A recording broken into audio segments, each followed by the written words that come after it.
Hey friends, welcome back for our newest installment of Kitchen Science! With me, Miss Liz, one of your Youth Services librarians here at the South Huntington Public Library. Now, if you signed up for this program and you made your way down to the library to grab your go bag, that's great. You have a bunch of the supplies that you're going to need.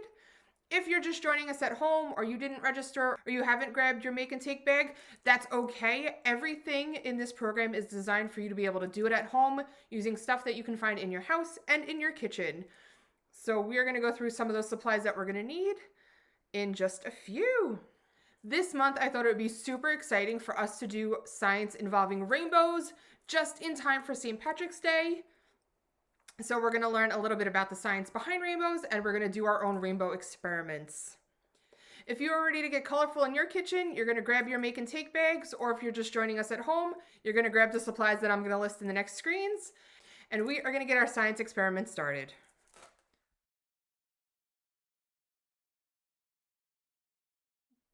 Before we truly get this experiment started, though, I thought it'd be really fun for us to talk a little bit about the science behind rainbows and why they form.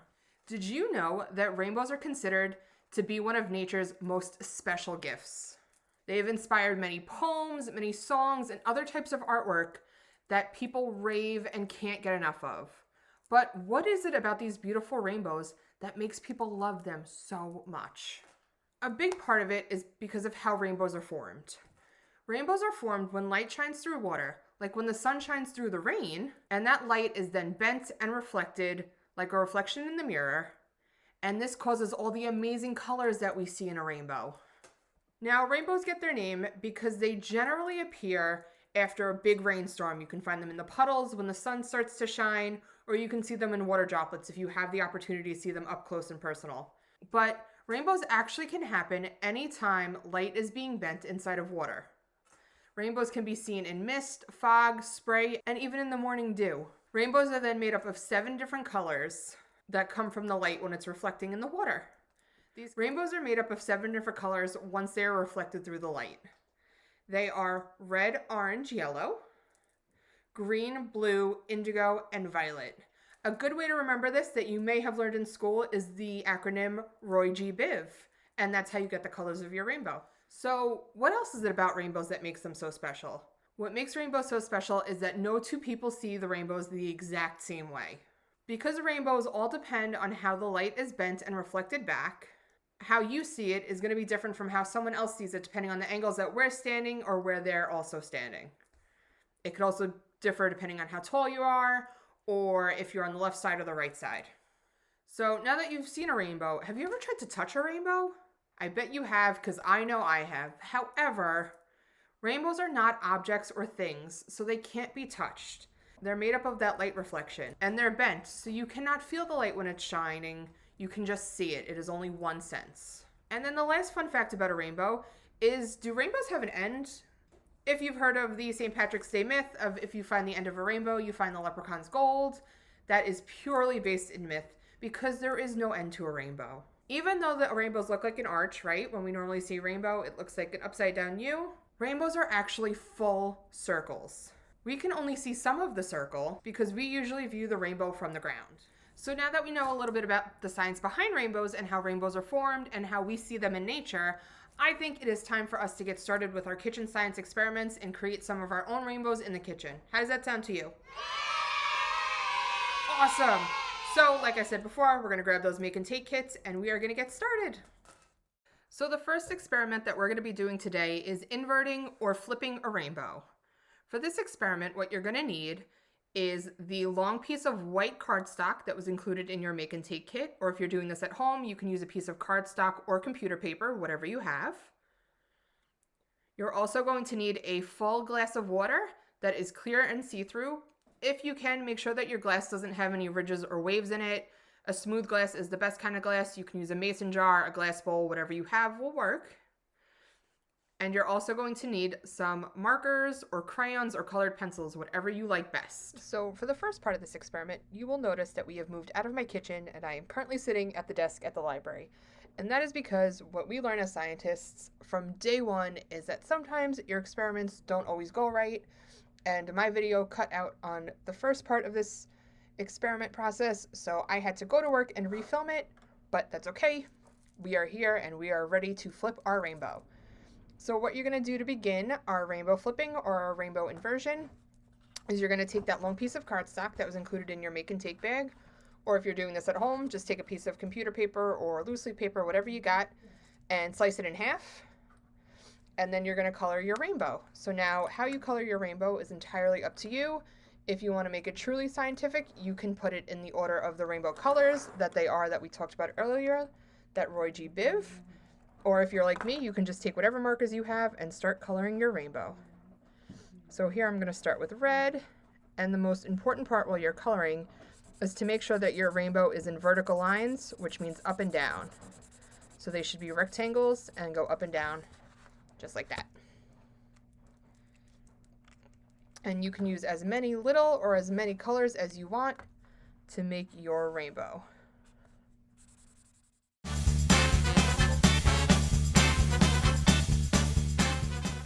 Once you have your rainbow colored, it is time to move on to the next step.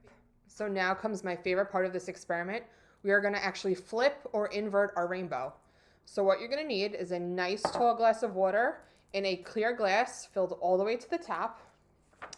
And you're going to need your paper rainbow.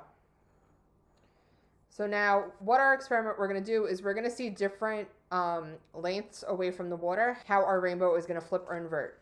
So we're going to start out with our paper like this. You're going to notice my red is on this side and my yellow is on this side. But if I drop it down and I pull it away from the glass, you're going to notice that the red and the yellow have switched spots, which means the entire rainbow is flipped. So now over here is my yellow and over here is my red. But if I pull it up, you'll see it flip. And now the red is on this side and the yellow's on this side. So let's do it one more time. Notice where the colors are. Pull it down. And see how that rainbow flipped itself. Now, if your mind is blown, feel free to keep pulling that paper up and down to see how it reflected. You can have your grown-up or a sibling help you so that they can hold it on one side and you can look at it from this side like the camera's looking at it. But what you did was you flipped a rainbow. So the science behind this experiment is that we're simply tricking the eye using a basic demonstration of light refraction, which really means that we're bending the light. Using the water and the curve of the cup, we're able to change how we view the rainbow, and that's what's causing this to flip, and we're creating our own rainbow science. Now, if you are enjoying this look, you can also experiment by moving your paper, seeing how those straight lines are now super curvy because we're using a curved cup. You can use it lower, you can move it away, and you can really see how our rainbow moves. It's so cool, right? So feel free to play with this as long as you want, but I'm going to put this away and we're going to get started on our next experiment. Are you ready? Awesome. For our second experiment today, we are going to grow our own rainbow. So from your make and take kit, you're going to want to find the wide paper towels.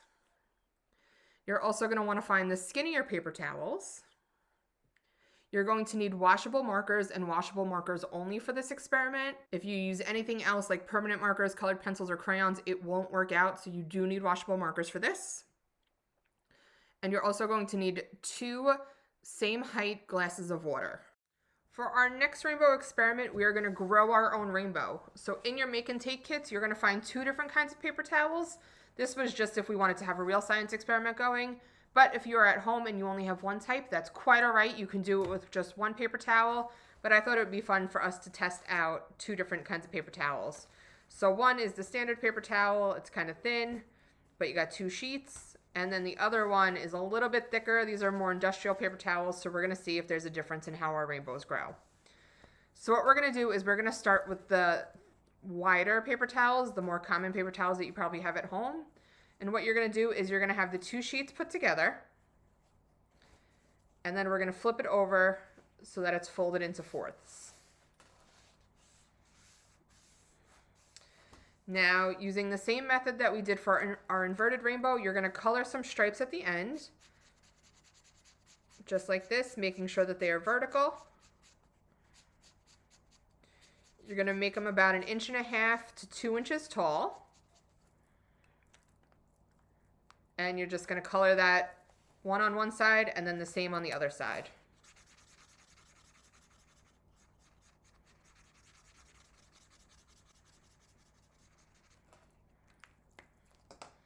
And then just use as many colors as you want on your rainbow that you're going to grow.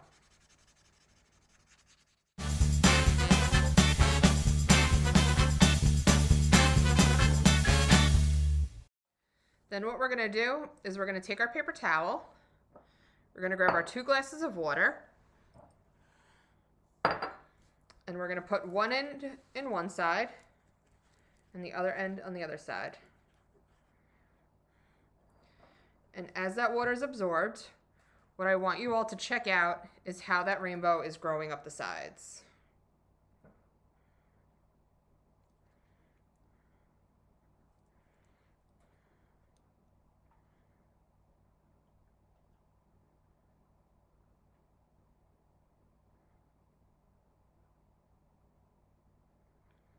As the water gets absorbed through the paper towels, our rainbow is going to grow taller and taller until all of the colors meet in the middle. Now what's really cool is depending on how thick the paper towel is, this could be a really fast process or a really slow process. It just depends on how absorbent your paper towel is, how much marker you used, and how much water is in your glass. So mine is nearly met in the middle. You could see it creeping up. It's getting less and less dry and more wet. And we are going to wait for those colors to meld. You'll know your rainbow stopped growing once the entire paper towel is wet. So my colors aren't exactly meeting in the middle, so it should have been that I colored them a little bit higher, but that's not a big deal because now once we take out our paper towels, you can squeeze them out and you'll see just how much more rainbow there is on the towel. Now, if you're done with this, you can stop right here with this experiment because you saw how tall they grew. However, I am a scientist that always wants to know a little bit more. So what I want to do is I want to see if I use a different paper towel, does that change how stuff works? So now I gave you 2 of these just in case you mess up on one or you need one to wipe off your area. That's fine. What you're going to do is you're just going to take one of them and you're going to color your rainbow again. So this time, I want mine to try to meet in the middle as much as possible. So what I'm going to do is I'm going to color it a little bit higher up.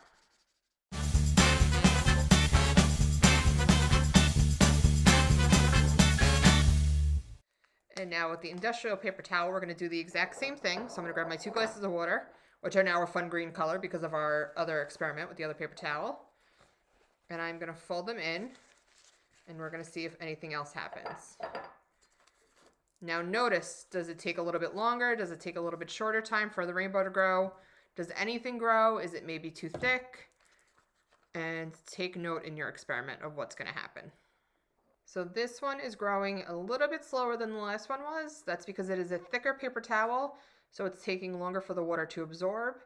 However, because I colored it up higher, the color is staying more bright and vibrant as it grows. So as I'm waiting for this rainbow to continue to grow, we're going to talk a little bit about the science behind why this experiment is so cool and why these colors move up the water. So a little bit about the science behind this experiment as I let my rainbow grow a little bit more. This science experiment is a great example of chromatography. Chromatography is a way of separating out a mixture of chemicals. If you've ever gotten a paper wet after you've written on it with pen or your grown-up has done it, you'll notice that the ink moves across the page in streaks. It doesn't just stay on the paper. And the reason why this experiment works with the markers and the water is because of a capillary action. The capillary action is what makes the marker dye move up the paper towel using the water, because the water is actually lifting up the washable dye molecules that's in those marker colors, and it's making them disperse the color because they're actually water-based. If we were to do this experiment with colored pencils, crayons, or permanent marker, we wouldn't have the same results because those don't have the washable dye molecules that washable markers do. If you don't believe me and you want to continue this experiment and try out different ways to color your paper towel, feel free to grab more paper towels in your kitchen and try it out. Use permanent markers, use colored pencils, use crayons, and see, does that water allow the color to travel up and grow your rainbow?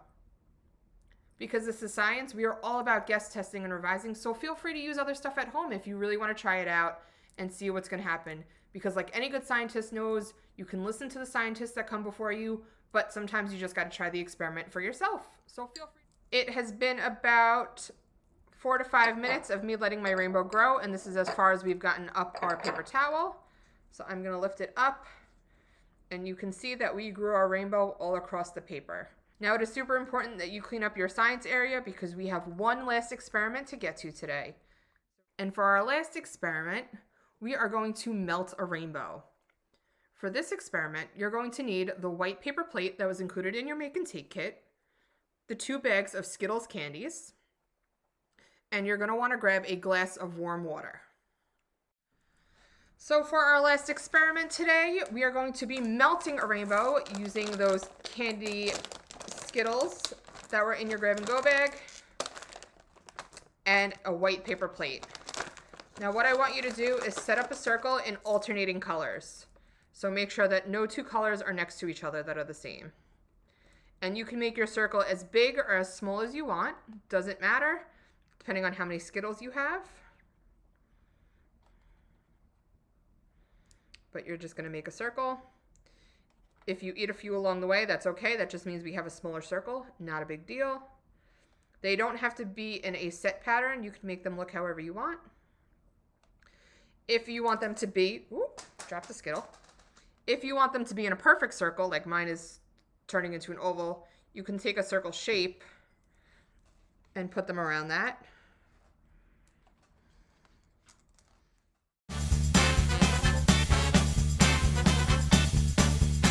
Once our Skittles have been laid out, you're going to take your glass of warm water and you're going to slowly pour it into the center of your circle.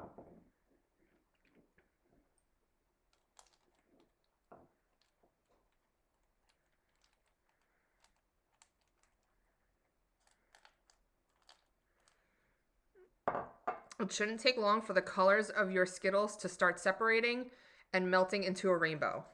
If you want, you can shake it around a little bit and you'll see those colors move a little bit more. So as our rainbow dissolves, we're going to talk a little bit about the science behind this experiment. So the hard coating of a Skittle is actually made out of food coloring and sugar. So when the water touches the Skittles, like it's doing right now, that water is dissolving the sugar and it sends the food coloring outwards to make our rainbow effect.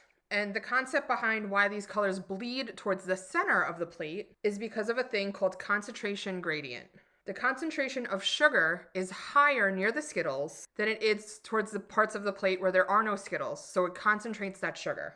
Therefore, the food coloring diffuses down a concentration gradient from the areas of higher concentration of sugar to the lower areas of concentration towards the middle of that circle where we originally poured our water. As you can see, the diffusion stops when the concentration of sugar is equal in all areas. So at this point, my rainbow has stopped melting because all of my sugar has equally dispersed the coloring. The different colored Skittles also come out into different colors, like you'll see some are darker than others. And this is because different colored Skittles have slightly different chemical makeups. So the result when they dissolve in water has different properties, which prevents the water from mixing with it.